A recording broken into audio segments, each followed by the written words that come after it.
بسم الله الرحمن الرحيم الحمد لله رب العالمين وصلى الله وسلم وبارك على أشرف الأنبياء والمرسلين نبينا محمد وعلى آله وأصحابه الطيبين الطاهرين سلم تسليما كثيرا. Inshallah, before we start, the brothers come closer if you can. Not for my sake, but due to the akhlaq of seeking knowledge. One tries to sit close to the one who is teaching and to be close to each other. The best you can. If you can, you can. If you can't, don't worry.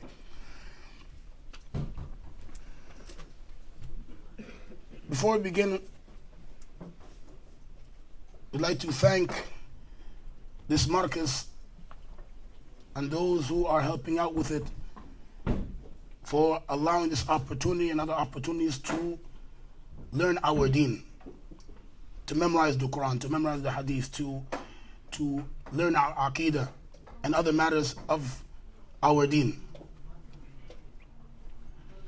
Secondly, we'd like to thank Sheikh Ismail and Sheikh Muhammad Hassan for the first two lectures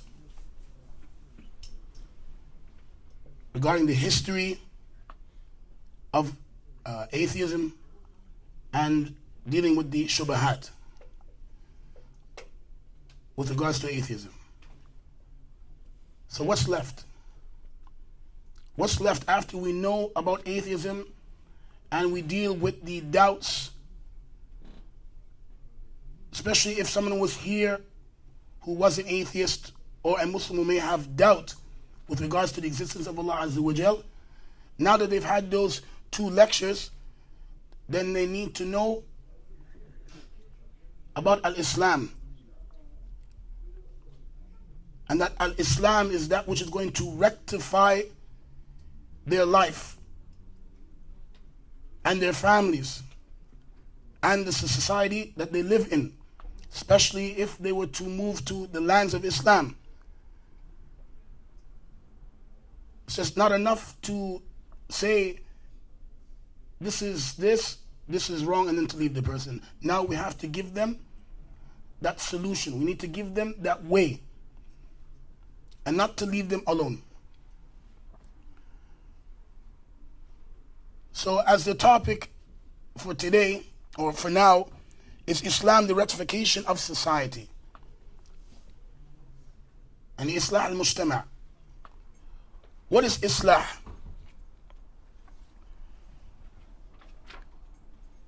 Or I should say, what is Al-Islam? Al-Islam, as the ulama have mentioned, then is Al-Istislam lillahi bit-Tawheed wal-Inqiyadu lahu, yani lillah, bit-Ta'a wal-Bara'atu min al-Shirk wa ahlihi. So Islam is one submits themselves to the Tawheed of Allah by singling out Allah subhanahu wa ta'ala in worship and by obeying the commands of Allah subhanahu wa ta'ala and freeing oneself and having hatred towards shirk and anything that is connected to a shirk. This is Al-Islam. And if we want to be more specific, then Islam is that which was given to the Prophet Muhammad sallallahu alayhi wa sallam.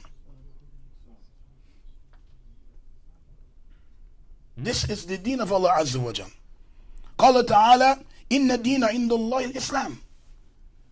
The religion with Allah is al-Islam. So if one wants guidance, rectification of their life, wants to have a better relation with the creator of the heavens and earth, Rabbil Alameen, then Islam is the only way. There's no looking left or right, straight to Al-Islam. وقال تعالى اليوم أكملت لكم دينكم وأتممت عليكم نعمتي وَرَضِيتُ لَكُمُ الْإِسْلَامَ دِينًا. And Allah subhanahu wa ta'ala says, and this day I have completed your religion for you, and I have perfected my grace for you or upon you, and I'm pleased with Islam for you all as your religion.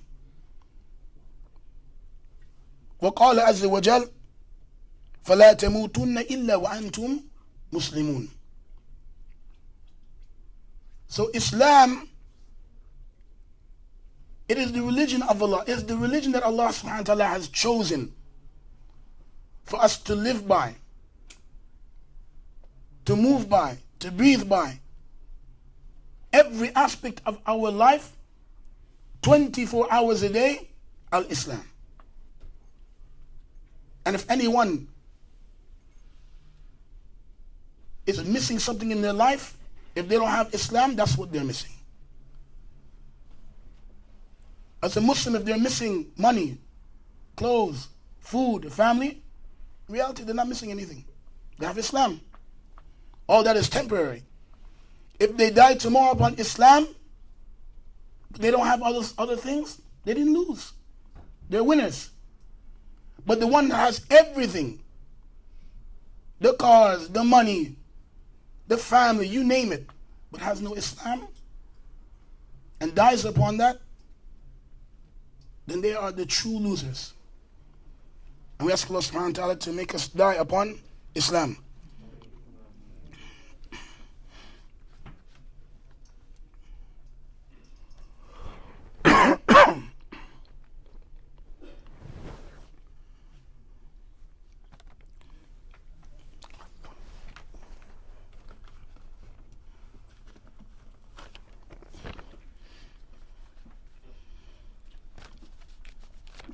طيب.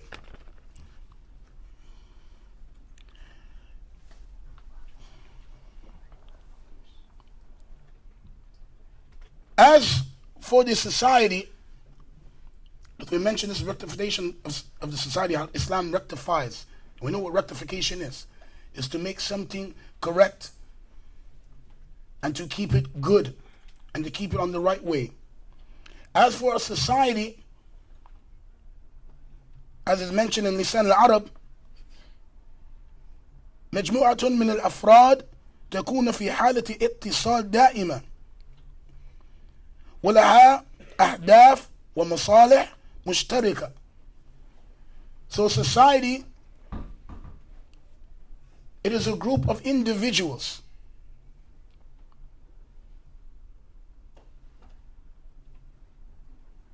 whom are always connected together, and it has a goal. They all have a common goal. So a society, if Islam is its base and its foundation, Islam has goals. It has things that is needed for a society to function. It has things for the individual to function, for the family to function, for the tribe to function, for the city to function, for every single aspect. So we need to know those things that are going to rectify and keep ourselves and our society good.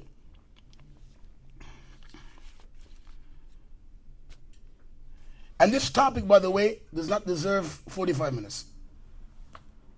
Nor, in my opinion, by the one who's giving the talk.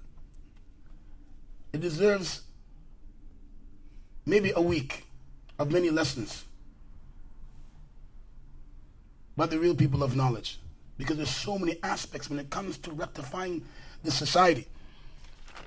You're talking about leadership. As I mentioned, tribes, families, marriage, parenting, upbringing of children, the adults themselves, men and women, especially now in this time. What's to talk about? The gender thing. We don't have that in Islam. You read Kitab and Sunnah, man and woman. Right? But what does Shaitan say? He will come and try to make the creation to change, as we see now.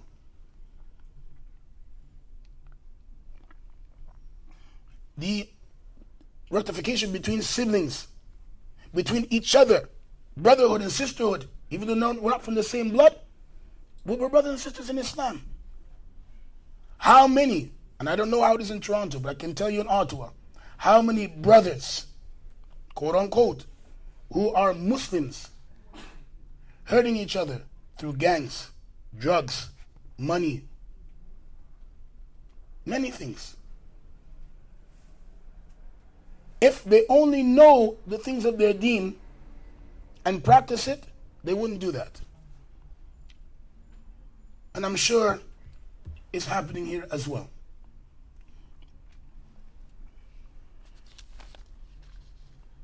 But let's look at, from the things Islam works on to rectify the society and the people, are from the things of maqasid al-sharia and the goals of the sharia. From them are 5 that the ulama, when going through kitab and sunnah, they brought 5 maqasid aduriyah, and those important goals. From them, hifd al-deen, preserving the religion. Hifd al-nafs, guarding the life. Wal-aql, one's mind and heart, intelligence. Wal-nasl, and the lineage. Wal-mal, and the wealth. Islam focuses on preserving these 5. And there are many things that fall under these 5.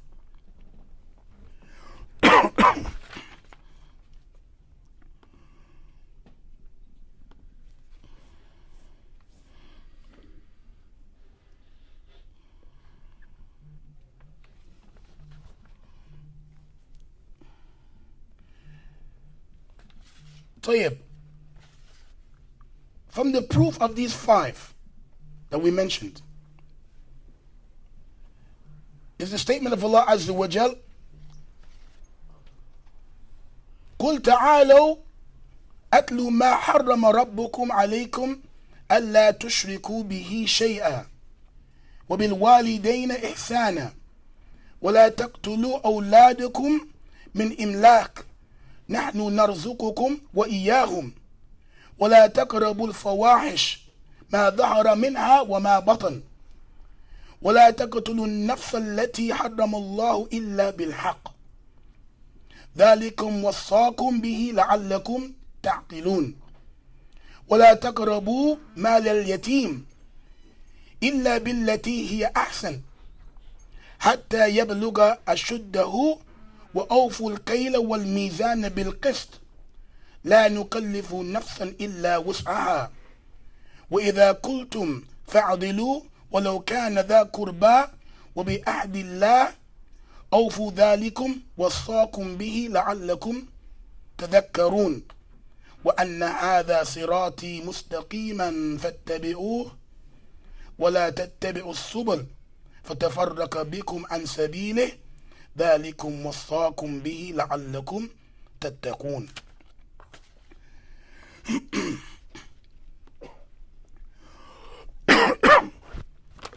And Allah subhanahu wa ta'ala, the meaning of which says, come, and he's saying to Muhammad, say to them, come, I will recite what your Lord has prohibited you from. Join not anything in worship with him. Be good and dutiful to your parents. Kill not your children because of poverty. We provide sustenance for you and for them. Come not near al-fawahish, yani shameful sins, yani illegal sexual intercourse, whether committed openly or secretly. And kill not anyone whom Allah has forbidden, except for a just cause. This he has commanded you, that you may understand. And come not near to the orphan's property, except to improve it. until he attains the age of full strength, and give full measure and full weight with justice. We burden not any person but that which he can bear. And whenever you give your word, say the truth, even if a near relative is concerned, and fulfill the covenant of Allah. This he commands you, that you may remember. And verily, this is my straight path, so follow it, and follow not other paths, for they will separate you away from his path. This he has ordained for you, that you may become al-muttaqun.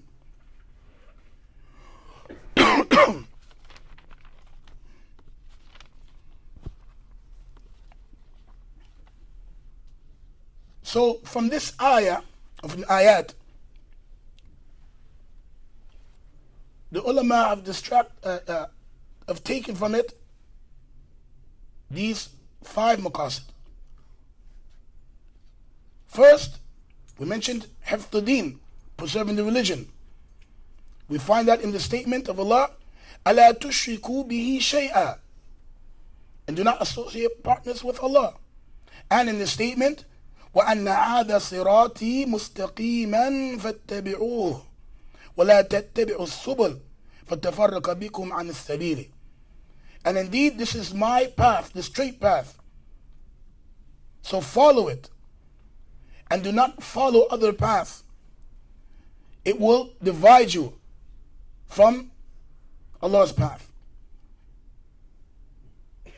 So, rectification for the society or for a person will not happen except that one protects their deen. Yarhamakallah. That one protects their deen. And from the most important things is a tawheed.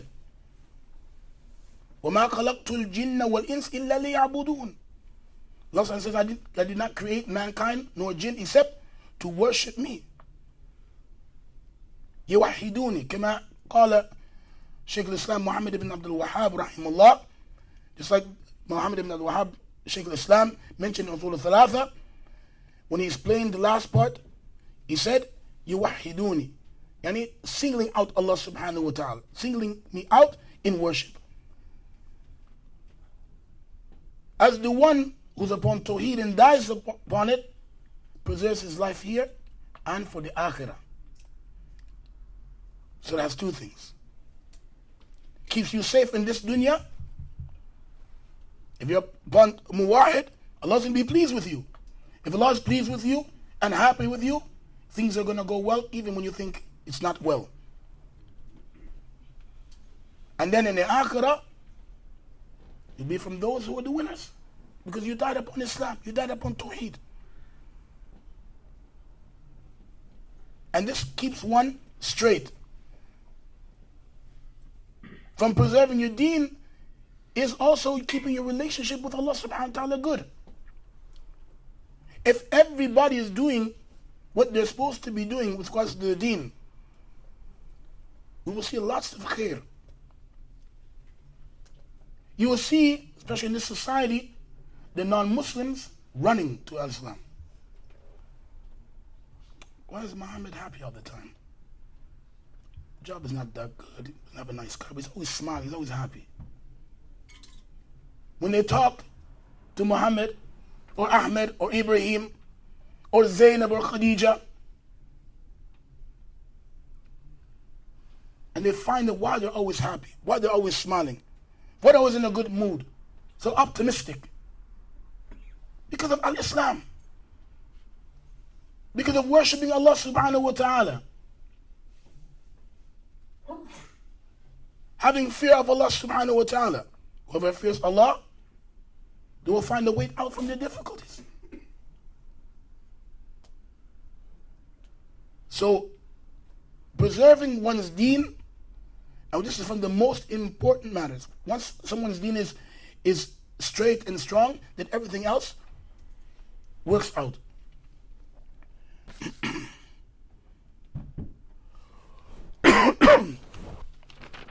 With regards to preserving life, is mentioned in the Allah SWT mentions وَلَا تَقْتُلُوا أَوْلَادَكُمْ مِنْ إِمْلَاقٍ, and do not kill your children due to poverty.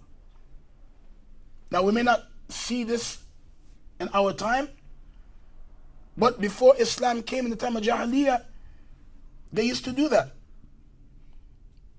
Or when they used to have a daughter, they used to bury their daughters. Because the son, if a son comes, son can bring wealth and prosperity. But the daughter, what she's going to do? That was at their time, the thinking of ignorance. Islam came and preserved that. Don't kill your children because you're worried about poverty. But no, I'm going to take care of your children and you. Don't kill your daughters. We have the hadith. The Prophet mentioned about the one who has 3 daughters and 2 daughters. The benefit of it. So Islam came to encourage and preserve life.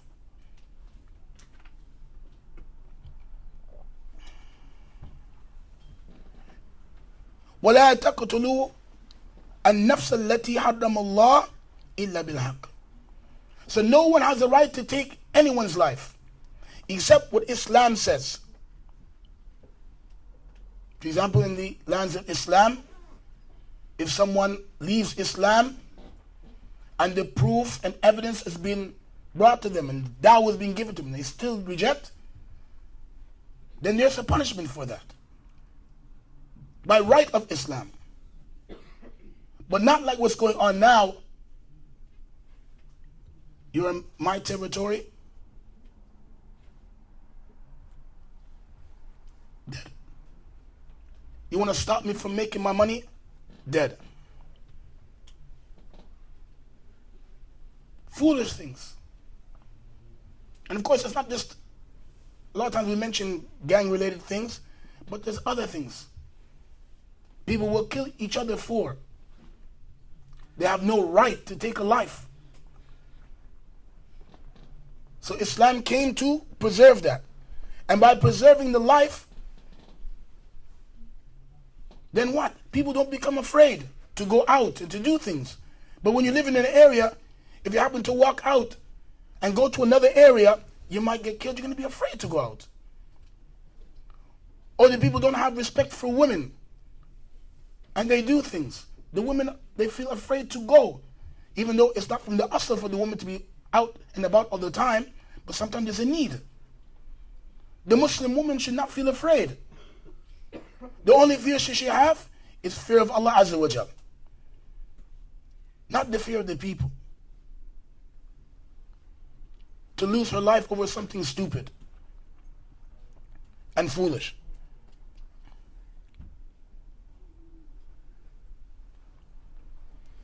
From the things that rectify and preserve the society is hifz al-nasl, the lineage.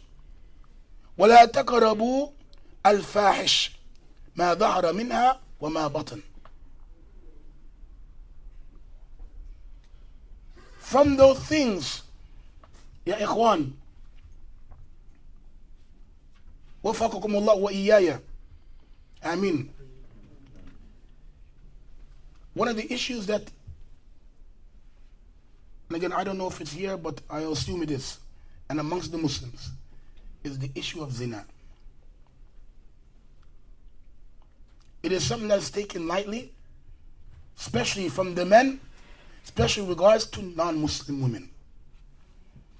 They may have some respect for their sisters, but they figure because it's not Muslim, there's no respect. No. How many children are born from zina? Does anybody know about the child that's born of zina with regards to the man? Anybody know? She has to wear a veil. That's if the child is a female. But I look for something deeper than that. The man who commits zina, what is the relationship between him and the child?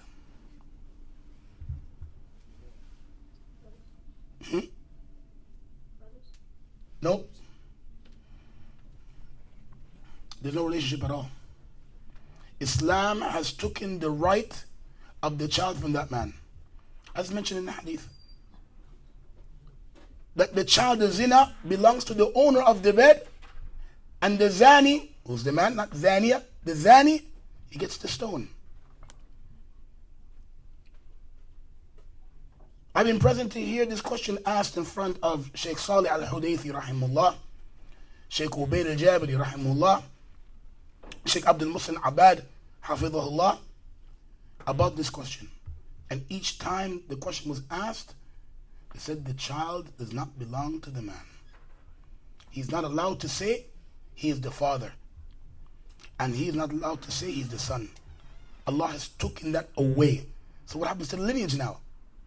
The lineage is cut. Now that child is the son of the mother only. Many people don't know this. Because the owner of the bed, depending on the situation, if the woman is not married, she either owns the bed or her father. Because she lives with her father. Who gave her the bed? Her father. But if she's married, the owner of the bed belongs to the husband. And this is why, and this issue has been talking a lot by the ulama, that if the woman, she commits zina and she gets pregnant and she's married, then when the child comes, automatically to her husband. Automatically to her husband. Why? Because she sleeps with her husband, but she's sleeping with somebody else. So the right of the child ends up going, even if there's resemblance. Allah has taken that right from the man. And this is something very serious, ikhwan. I know lots of Muslims, youth, or younger than me, that have gone into that situation. And they act as if it's their child. But it's not. And you will see it. You'll see it even amongst the non-Muslims who didn't get married and have children. The men, the relationship between even the child and the man is not very strong compared to the one who's married. In fact, I know someone who became Muslim. They didn't know.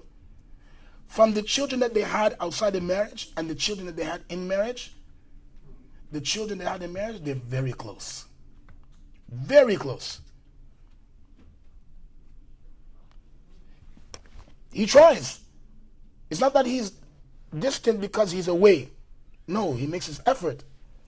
But because of that, the ones that were outside of marriage are distant. And the ones from marriage, very close. MashaAllah.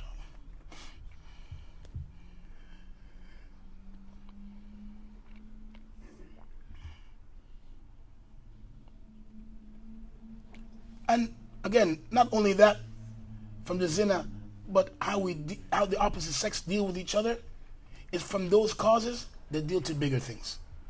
That's why we have to have shyness. We have to fear Allah when we're dealing with the opposite sex. No mixing, no unnecessary talking. Even cousins, ya ikhwan, be careful. You can marry your cousin. How many people I've seen their cousin shaking the hand, hugging? That could be your wife. In fact, that's somebody's wife sometimes. Or sisters, that's somebody's husband. Which you could be the second or third or fourth, and nothing wrong with that. That's from deen. Nothing to be shy away from. There's no ayb in it. There's nothing ayb in our deen. طيب. حفظ المال, preserving the wealth. ولا تقربوا مال اليتيم إلا بالتي هي أحسن حتى يبلغ أشده وأوفوا الكيل والميزان بالقسط. So we have two things here. Dealing with the wealth of the orphan, and then our dealings. The orphan, if you have to take care of an orphan, and they have wealth left by their father, who passed away, and you're in charge of that orphan, fear Allah Azza wa Jal with regards to the money. Don't let the orphan spend wildly, buying $300 shoes and this and that when they don't need to. Especially when they're young. They can hold that money to go to school or maybe, take care of their mother later on. Something. And when we're dealing with things, with wealth or dealing with any business, we have to fear Allah. We have to be truthful. Sometimes we have to take our losses. But a loss for a Muslim is a gain. Why? When you lose, you ask Allah for increase. Wallahi, this deen, Allahu Akbar. There's nothing at all in this deen you're going to lose. When you're sick, you lose your job, your wife dies, your father dies. At the end of the day, you go back to Allah. Either Allah's going to replace it for you now, keep harm away from you, or you're going to get in Jannah. But you're not losing anything. And you're worshipping Allah. Not like those who don't follow Islam. They get depressed, stressed, commit suicide. Imagine, you have everything, family, wealth, but you take your life. That means that person is missing something. And definitely they're missing al-Islam. And we find this a lot amongst the non-Muslims. وَحِفْظُ الْعَقْلِ is the last thing, and Qadarullah, mashallah, I've gone past my time. Alhamdulillah. I was afraid I wouldn't have had enough. Preserving the intelligence in the heart.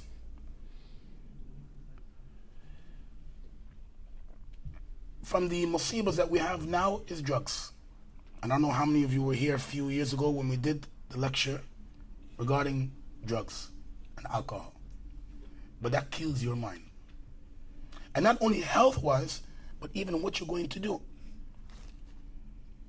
And it's not only restricted to khamar, as we know as alcohol. Khamar, in the language, is anything, khamar or ghata al-aql, anything that covers the mind. Marijuana. I can say it 100 times because it's a fitna with the Muslim youth now. It covers the mind. It messes up your perception. And it falls under that category of khamr. Your salat now, how many days not accepted? La'ana from Allah upon you, it's not a joke. Lean, pills, cocaine, crack, whatever it is. All these things are dangerous in health, but with regards to your relationship with Allah subhanahu wa ta'ala. Most people, why do they fall into drugs? It's either a influence or something in their life is going on. Someone said, why don't you just try this? So either they're ignorant about drugs or they're ignorant about their Lord. From those things of khawf, those things of isti'ana or isti'adha, all the things that you need. When you have a problem, a situation, you turn to Allah. You seek Allah's help. You seek Allah's aid. You seek His refuge. But when someone gets into these intoxicants, they hurt themselves and they hurt those around them. And the protection of the heart comes with the aql. Be careful about your deen. Where you take it from, who you learn it from, what you're reading. And not only that, make sure that you're learning. And this is key. This is the problem that we have, why we fall into problems. We're not learning our religion. فَاعْلَمْ أَنَّهُ لَا إِلَهَ إِلَّا فَاعْلَمْ أَنَّهُ لَا إِلَهَ إِلَّا اللَّهِ فَاسْتَغْفِرْ عفوا لذنبك. So know that none has the right to be worshipped except Allah. And seek forgiveness for your sins. Knowledge is key, ya ikhwan. There's more things, but inshallah, for the future, if Allah gives us life and we can do something more on and a preserving or rectifying ourselves in society, then inshallah we'll do that. Anything good that was said is from Allah Azza wa Jal, and anything wrong or mistakes is from the weakness of my soul and from shaitan. Wallahu ta'ala a'lam, wa sallallahu wa sallam wa barik ala nabiyyina Muhammad wa ala alihi wa ashabihi ajma'in. Jazakumullahu khairan. Sheikh, anything if you know about the shisha? Nowadays we hear a lot of shisha. You know, the thing that Smoking for the shisha was like smoking. It's like smoking cigarettes.